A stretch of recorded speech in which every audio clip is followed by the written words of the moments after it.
नमस्कार दोस्तों, स्वागत है आपका साक्षी की आवाज़ चैनल में। तो दोस्तों, आज की कहानी है जो बेटा अपनी माँ को कुंभ के मेले में छोड़ आया था। आज उसकी हालत देखकर मुझे बड़ा सुकून मिला। उसे उसके किए कर्मों की ऐसी सज़ा मिली कि आसपास के लोगों को भी तगड़ा सबक मिला। जनवरी का महीना था और सर्दी बहुत कड़ाके की पड़ रही थी। हवाएं इतनी ठंडी कि जिसका कोई सार नहीं था।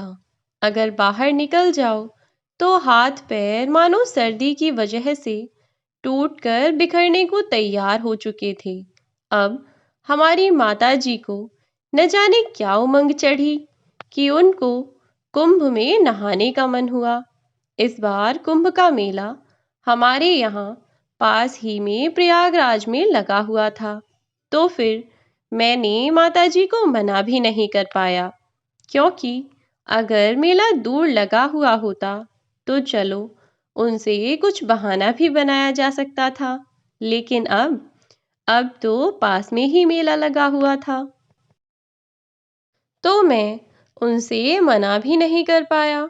मैंने अपनी माताजी को बहुत समझाया कि सर्दी बहुत है और वहाँ पानी बहुत ठंडा होगा। ऊपर से कुंभ लगा है तो भीड़ भी बहुत होगी।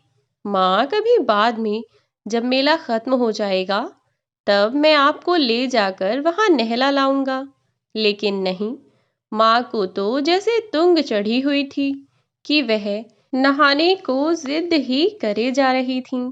अब जब माँ नहीं मानी तो मजबूरी में ही मैंने माँ से कह दिया कि हम 2 दिन बाद कुंभ के लिए चलेंगे। माँ को तो इतना उतावलापन था कि वह 2 दिन पहले से ही वहां जाने की तैयारियां करने लगीं। अब वह दिन आ गया जिस दिन हम कुंभ को जाने वाले थे। मैंने अपनी गाड़ी निकाली और उसमें माँ को लेकर कुंभ की तरफ चल दिया। वहां पहुंचकर माँ ने अपने पूजा पाठ किया और फिर इस सब के बाद वह संगम में स्नान करने के लिए गई। जल्दी ही हम लोगों ने संगम तक जाने के लिए एक नाव का सहारा लिया और बस अब हम नाव में बैठकर थोड़ा सा अंदर गहराई तक पहुंच चुके थे। और वहां पहुंचने के बाद मैंने माँ से कहा कि माँ, आप ऐसा कीजिए कि पानी बहुत ठंडा है और ठंड भी बहुत हो रही है। वैसे भी आपकी तबीयत कुछ सही नहीं रहती, तो आप ऐसा करो कि आप मुंह ही धो लो।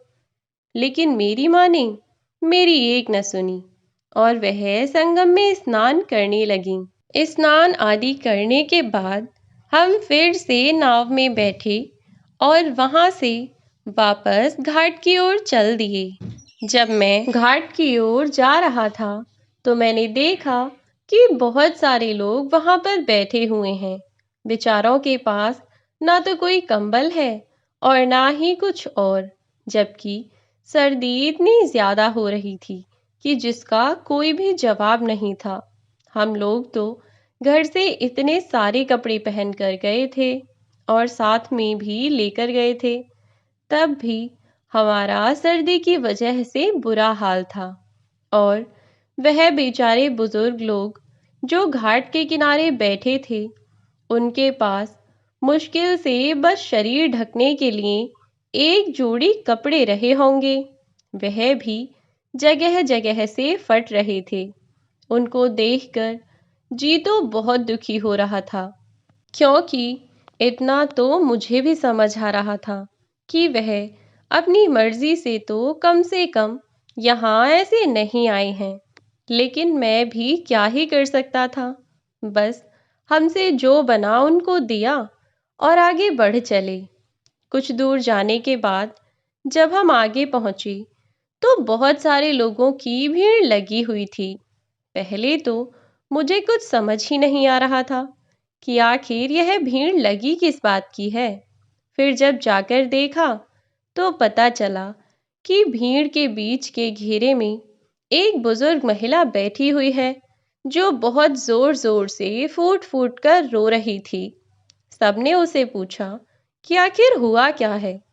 तो उसने बताया कि वह अपने बेटे के साथ यहाँ कुंभ का मेला देखने के लिए आई थी और अब वह बहुत देर से उसे ढूंढ रही है, लेकिन उसे उसका बेटा मिल ही नहीं रहा है।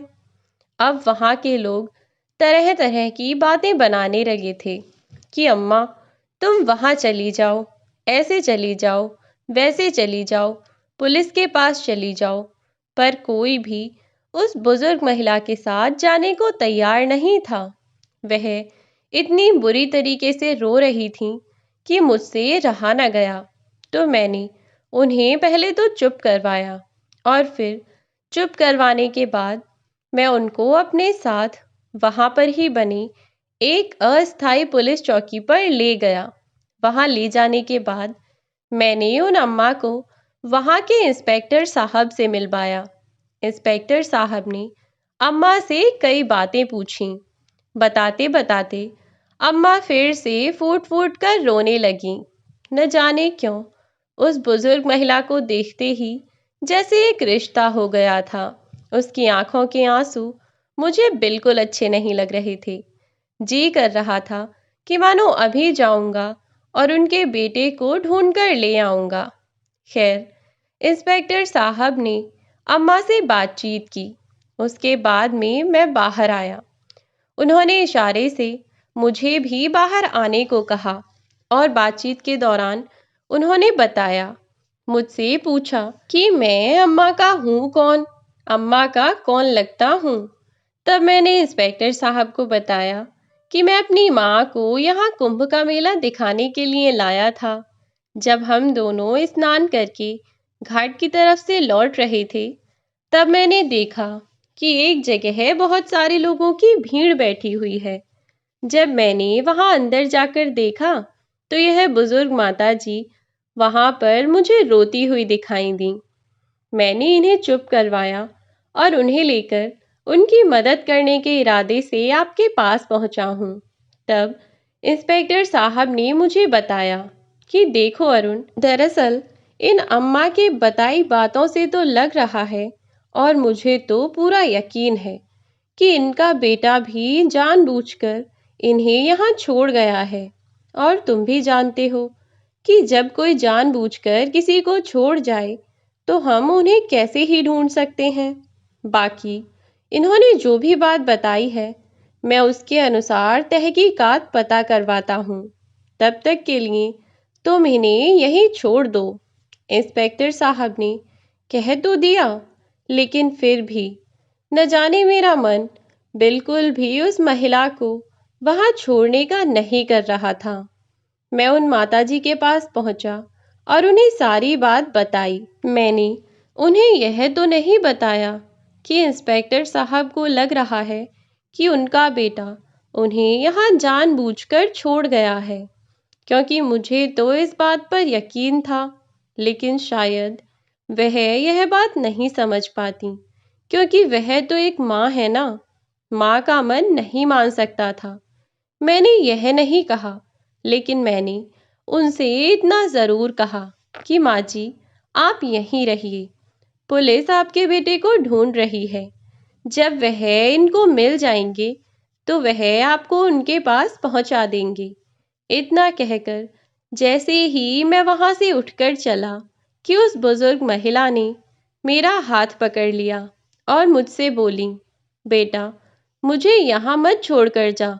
मैं यहाँ कैसे रहूंगी? और फिर हो सकता है मेरा बेटा ढूंढते ढूंढते थक हार कर शायद घर ही चला जाए। अगर तू मुझे मेरे घर तक छोड़ देगा तो मैं तेरा बहुत एहसान मानूंगी। मेरा भी मन उन्हें वहां अकेला छोड़कर जाने का बिल्कुल नहीं कर रहा था। तो मैंने अपनी माताजी की तरफ नजर दौड़ाई और इशारों में उनसे पूछा कि क्या हमें इन्हें अपने साथ ले जाना चाहिए। तो मेरी माताजी ने भी हाँ में गर्दन हिला दी।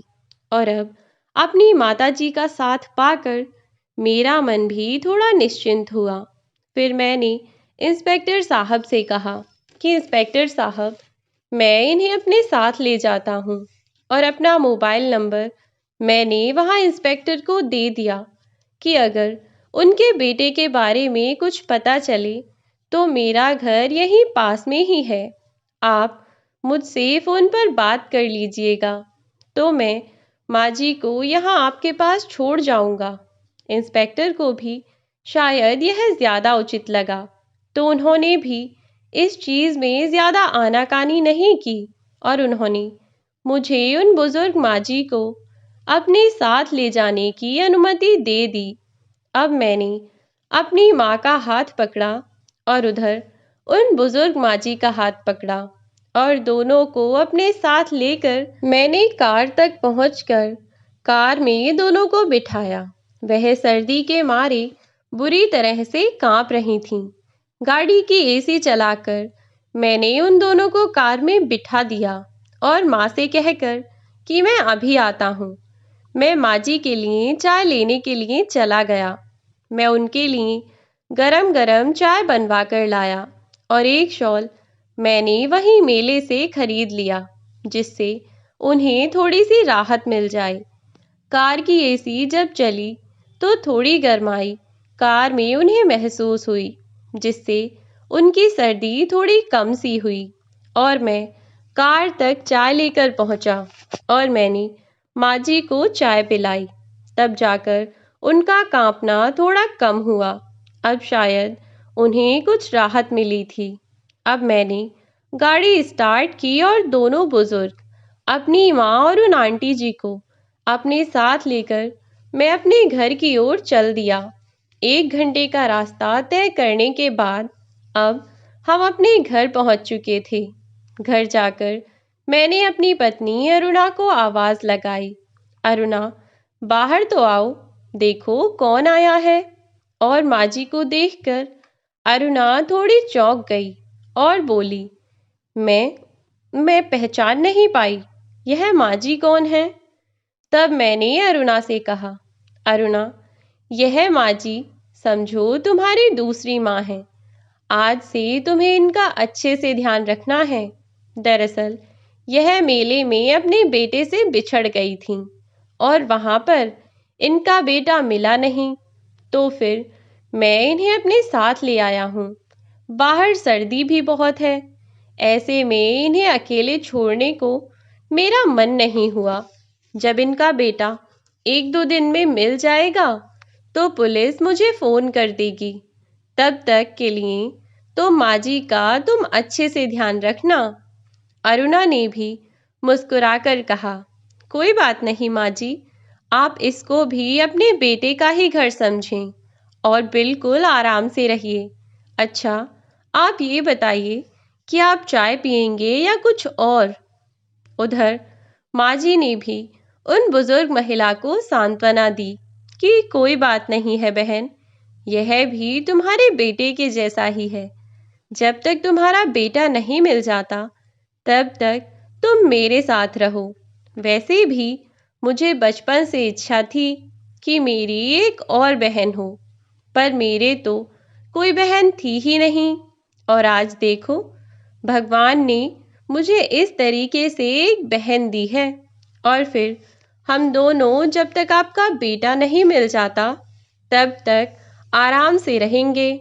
जब माँ जी ने और अरुणा ने उनसे थोड़ी सांत्वनापूर्ण बात की तो उनको भी थोड़ी राहत की सांस आई और अब वह थोड़ी सहज सी महसूस दिखाई पड़ रही थीं। उधर अरुणा जल्दी से गई और गर्म पानी करके फटाफट से बाथरूम में रख आई और आकर बोली, आंटी मैंने पानी गर्म करके बाथरूम में रख दिया है, आप हाथ मुंह धो लो, थोड़ा अच्छा महसूस होगा आपको। थोड़ा सा सफ़र करके आई हैं तो वह थकान भी उतर जाएगी। और मैंने बाथरूम में कपड़े भी रख दिए हैं, अब आप उन्हीं कपड़ों को पहन लीजिएगा, सर्दी भी बहुत ज़्यादा हो रही है। इतना कह कर के अरुणा उन आंटी जी को अपने साथ ले गई और उनको ले जाकर बाथरूम तक छोड़ दिया। अब अरुणा अपने किचन में चली गई। वहां जाकर उसने बढ़िया सा चाय नाश्ता बनाया और अपना खाना खजाना तैयार करने के बाद अरुणा फिर से बाथरूम के बाहर पहुंची। और उन बुजुर्ग महिला को आवाज लगाकर बोली, आंटी, नहा ली हैं आप क्या, जो इतनी देर लगा दी? आ जाइए, आपने कपड़े बदल लिए हों तो चाय ठंडी हो रही है। मैंने आपके और माँ जी के लिए बढ़िया सी चाय और पकौड़ी बनाई है। अरुणा की आवाज़ सुनकर उन्होंने दरवाज़ा खोला। अब उन्होंने वह कपड़े पहने हुए थे जो अरुणा ने उनके लिए बाथरूम में रखे थे। अरुणा ने एक बढ़िया सी साड़ी और गरम जर्सी उनको पहनने के लिए दिए थे। अब वह बाहर आईं और आकर बालकनी में माँ के पास ही बैठ गईं। उधर अरुणा ने भी दोनों के लिए नाश्ता और चाय लेकर रखा और मुझे भी आवाज़ लगा दी। माँ ने कहा कि अरुणा, तुम अपने लिए भी चाय ले आओ और अरुण के लिए भी। चारों लोग साथ बैठकर नाश्ता कर लेंगे। अब हम चारों लोगों ने साथ बैठकर नाश्ता किया। उधर माँ ने आंटी से पूछा, क्या हुआ बहन जी, आप अब भी परेशान नजर आ रही हैं? कोई परेशानी है क्या आपको यहाँ? या फिर अरुणा की बनाई हुई चाय आपको पसंद नहीं आई? हंसती हुई माँ ने कहा। इतना सब सुनकर उनके होठों पर मुस्कान आ गई और बोली, अरे नहीं नहीं, बहू ने चाय तो बहुत अच्छी बनाई है। इसके बाद वह कुछ और कहती, उससे पहले ही अरुणा बोल उठी, सच में क्या? और आपने पकौड़े तो खाए ही नहीं, वह भी तो खाकर बताइए कि कैसे बने हैं। और आप ना आंटी, ऐसे चुप मत रहिए, हमें अच्छा नहीं लगेगा अगर आप ऐसे चुप रहोगे तो। आप ऐसे सोचो कि आप अपनी बहन के यहाँ आई हो छुट्टियां मनाने के लिए। यह घर भी तो आपके घर के जैसा ही है ना। और क्या हम दोनों आपके बहू बेटे जैसे नहीं हैं? तो इसमें परेशान होने की क्या बात है? जैसे ही आपके बहू बेटे मिल जाएंगे वैसे ही घर पहुंचा देंगे हम आपको। आप बस थोड़ा शांत रहिए और मौज से इसे अपना ही घर समझ कर रहो। और हक से मुझे डांट भी देना अगर पकौड़े अच्छे ना बने हों तो। इतना कहकर अरुणा हंसने लगी और हम सब भी हंसने लगे। आंटी को हमारे यहाँ आए अब लगभग 3 दिन बीत चुके थे, लेकिन ना तो पुलिस का ही कोई फ़ोन आया और ना ही उनके घर से ही कोई सूचना मिली। पुलिस उनके घर वालों का पता नहीं लगा पा रही थी। मैंने इंस्पेक्टर साहब को फ़ोन किया तो उन्होंने बताया कि अभी तक कुछ भी पता नहीं चल पाया है। आंटी भी वैसे तो सबके साथ ठीक ही रहा करती थीं, पर कहीं ना कहीं वह अपने बेटे और बहू को बहुत याद करती थीं शायद। एक दिन हम सब लोग बैठे हुए थे, तब आंटी ने मुझसे कहा कि अरुण बेटा, तुम एक बार पुलिस को फ़ोन करके पूछो तो सही। मेरा बेटा मेरे लिए बहुत परेशान हो रहा होगा। पता नहीं उसने खाना भी खाया होगा या नहीं खाया होगा। मैं ही पागल थी कि मैं यहाँ इतनी भीड़ में आने की जिद कर रही थी और गुम हो गई। मेरा बच्चा न जाने कैसा होगा और कितना परेशान हो रहा होगा। मैंने आंटी के सामने फिर से पुलिस को फ़ोन लगाया। उधर से फिर से वही जवाब मिला कि उन्हें नहीं पता कि क्या हुआ है। उनका बेटा शायद उन्हें जानबूझकर यहाँ छोड़कर गया था। पुलिस का यही कहना था, तभी तो उसका कोई पता नहीं चल पाया है। उस दिन मैंने फ़ोन स्पीकर पर लगाया हुआ था। तब आंटी ने यह सारी बात सुन ली थी कि शायद उनका बेटा उनको जानबूझकर वहाँ छोड़ गया है, तो उन्हें यकीन ही नहीं हुआ। वह बोली, अरुण बेटा, तुमने मेरे लिए इतना कुछ किया है, बस मेरे ऊपर एक एहसान कर दो। मैं तुम्हें अपने घर का रास्ता तो बता ही दूंगी, तुम मुझे मेरे घर तक ले चलो। कहीं ऐसा ना हो कि मेरा बेटा मुझे पागलों की तरह ढूंढता फिर रहा हो। अब मुझे भी यहाँ आए हुए 3 महीने हो गए हैं। माँ ने भी उनकी बात से सहमति जताई। और फिर अगले दिन की सुबह में मैं और आंटी हमने माँ को भी साथ ले लिया। हम तीनों लोग अब आंटी के घर के लिए निकल पड़े। आंटी कानपुर की रहने वाली थीं, तो हम कानपुर शहर तो पहुंच गए। अब वहां पहुंचने के बाद आंटी ने हमें रास्ता बताया। जैसे जैसे वह रास्ता बता रही थीं, वैसे वैसे हम वहां जा रहे थे और आंटी के इशारे के साथ ही मैं अपनी गाड़ी को बढ़ा रहा था। वहां पहुंचने के बाद जब आंटी ने अपने घर को देखा तो उनके घर के बाहर सिमियाना लगा हुआ था, मानो जैसे बहुत बड़ा भोज हो रहा हो। बहुत सारे लोग आ जा रहे थे। हमें भी समझ नहीं आ रहा था। हम यह समझ ही नहीं पा रहे थे कि आखिर बात क्या है। मैंने आंटी से दोबारा से कंफर्म किया, आंटी क्या यही आपका घर है? सोच लीजिए, आप कहीं रास्ता तो नहीं भूल गई हैं ना? तब आंटी ने कहा, नहीं बेटा, मैं इतनी बड़ी बूढ़ी हो गई हूँ, अपने घर का रास्ता तो कम से कम याद ही होगा मुझे। और फिर यह मेरा ही घर है, मैं कोई रास्ता नहीं भूली हूँ। गाड़ी में से अब हम तीनों लोग उतर गए और आंटी के घर की तरफ बढ़ने लगे। जैसे ही आंटी कार से उतरकर आगे बढ़ीं, तो सब लोग उन्हें आंखें फाड़ फाड़ कर देखने लगे, मानो उन्होंने कोई भूत देख लिया हो। सब लोगों की आंखें एकदम से फटी की फटी रह रही थीं।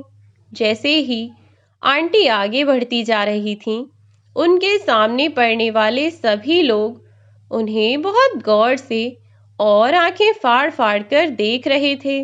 इस तरीके से लगभग 50 मीटर की दूरी तय करने के बाद हम आंटी के घर में पहुंचे, तो वहां जाकर देखा कि उनके बहू और बेटे ने उनकी तस्वीर पर हार चढ़ा रखा है। बस इतना देखने की देर थी कि हम इतना तो समझ ही गए थे कि यहाँ क्या हो रहा है। जैसे ही आंटी अंदर पहुंची, तो आंटी का बेटा और बहू उन्हें देखकर एकदम से चौंक गए कि तभी एक पड़ोसी बोली, शीला चाची आ गईं, शीला चाची आ गईं। और उनके बेटे ने उनकी तरफ देखा। वह दौड़कर भागता हुआ आंटी की तरफ आया और उनके गले लग गया। माँ, आप कहाँ चली गई थीं? मैंने आपको कितना ढूंढा था। देखो ना माँ, जब आप मुझे नहीं मिली तो मैंने कुछ लोगों से पूछा था कि यहाँ एक बुजुर्ग महिला बैठी थी, वह कहाँ गई? कि तभी कुछ लोगों ने कहा कि वह एक बूढ़ी महिला संगम में डूब गई। और मुझे लगा आप कहीं भी नजर भी नहीं आ रही थी, तो मुझे तो ऐसा ही लगा कि शायद आप। इतना कहकर उनका बेटा जोर जोर से रोने लगा। नहीं नहीं बेटा, तू चुप हो जा, तू परेशान मत हो, अब मैं वापस आ गई हूं ना। गम का माहौल अब जैसे खुशी में बदल गया। सब लोग अब खुश हो गए थे। सब लोगों ने अब दुख की जगह खुशी से भोज किया और अपने अपने घर को रवाना हो गए। आंटी ने हमें भी बिठाकर खाना वाना खिलाया और वह हमसे अपने साथ आज रात रुकने को कहने लगी। हमारे बहुत मना करने पर भी आंटी नहीं मानी, तो फिर माँ और मैं आज रात आंटी के घर पर ही रुक गए। आंटी ने बरामदे में ही खट बिछाई हुई थी। अब हम सब लोग साथ में सोए हुए थे, बातें की और अगली सुबह मैं और माँ अपने घर आ गए। मुझे इस बात की बहुत संतुष्टि थी कि मैं आंटी को उनके बेटे से मिलवा पाया। आखिरकार मैंने आंटी को उनके बेटे से मिला ही दिया।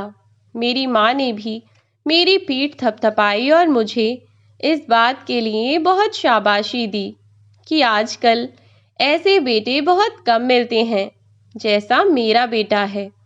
वह बार बार मेरी बलाएं लिए जा रही थी। कोई बात नहीं, लगभग 2 महीने बाद मेरा कानपुर की तरफ किसी काम से आना हुआ। जब मैं कानपुर आया तो वहां पर एक जगह सिग्नल लाइट लगी हुई थी। जैसे ही वहां रेड लाइट हुई तो मैंने अपनी गाड़ी रोक दी। गाड़ी के बाहर छोटे छोटे बच्चे कुछ ना कुछ बेच रहे थे। एक बच्चे ने मेरी गाड़ी का शीशा खटखटाया। मैंने जैसे ही गाड़ी का शीशा नीचे उतारा तो मेरी नज़र और छोटी सी मासूम सी बच्ची पर गई। मैं उससे बातें कर ही रहा था कि मैंने देखा एक बुजुर्ग महिला मेरी गाड़ी से लगभग 20 मीटर दूरी पर एक सुनसान सी जगह पर बैठी हुई थी और वह मुझे कुछ जानी पहचानी सी लग रही थी। इतने में ही सिग्नल ग्रीन हो गया। मैं अपनी गाड़ी थोड़ी सी आगे बढ़ाई और साइड में लगाकर मैं उस बुजुर्ग महिला के पास पहुंचा। जब मैं वहां पहुंचा तो मैंने देखा कि वह बुजुर्ग महिला कोई और नहीं बल्कि शीला आंटी थीं, जो 2 महीने पहले मेरे घर में रहा करती थीं, जो मुझे कुंभ में मिली थीं। उनको देखकर मैं समझ ही नहीं पा रहा था कि उनकी ऐसी हालत आखिर हुई तो हुई कैसे। मुझे देखकर वह जोर जोर से रोने लगी। मैंने उन्हें वहां से उठाया और अपने साथ घर ले आया। घर लाने के बाद मेरे घर वाले भी समझ नहीं पा रहे थे कि उनकी ऐसी हालत हुई कैसे। आंटी बहुत परेशान थीं, तो मैंने रास्ते में उनसे कुछ पूछना उचित नहीं समझा। घर लाकर माँ ने, अरुणा ने पहले उनके साथ बातचीत करना शुरू किया। तो बातचीत के दौरान उन्होंने बताया कि जिस दिन मैं और माँ अपने घर आए थे उसी रात को आंटी अपने कमरे में सोई हुई थीं कि उन्हें रात को प्यास लगी और वह पानी लेने के लिए रसोई में जा रही थीं कि बहू बेटे के कमरे से लड़ने की आवाज़ आ रही थी। जैसे ही वह अपनी बहू और बेटे के कमरे के बाहर पहुंची तो उन्होंने वहां जो कुछ सुना उसको सुनकर उनके पैरों के नीचे से जमीन निकल गई।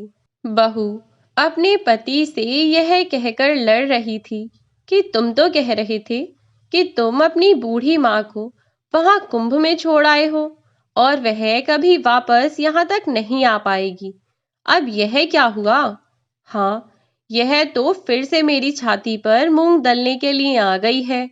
मैं तुमसे साफ साफ कह देती हूँ, 2-4 दिन में इस बुढ़िया को ठिकाने लगा दो, या तो इसको कहीं भगा दो या तो उसको मार दो। मेरे बस की इसकी सेवा पानी करना बिल्कुल भी नहीं है। समझ रहे हो ना तुम? तब बेटा बोला, अब इसमें मेरी क्या गलती है?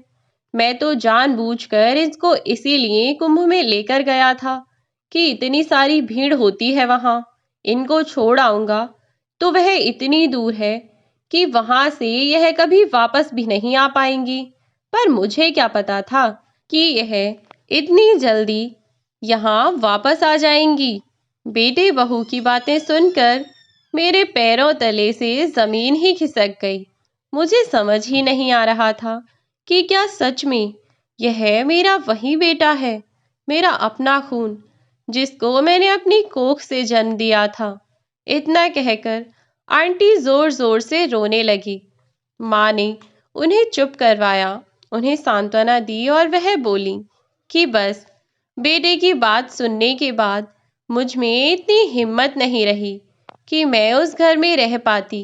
मैंने वह घर छोड़ दिया और इसी तरीके से सड़कों पर अपना समय काटने लगी कि आज अरुण ने मुझे देख लिया और यह मुझे अपने साथ यहाँ ले आया।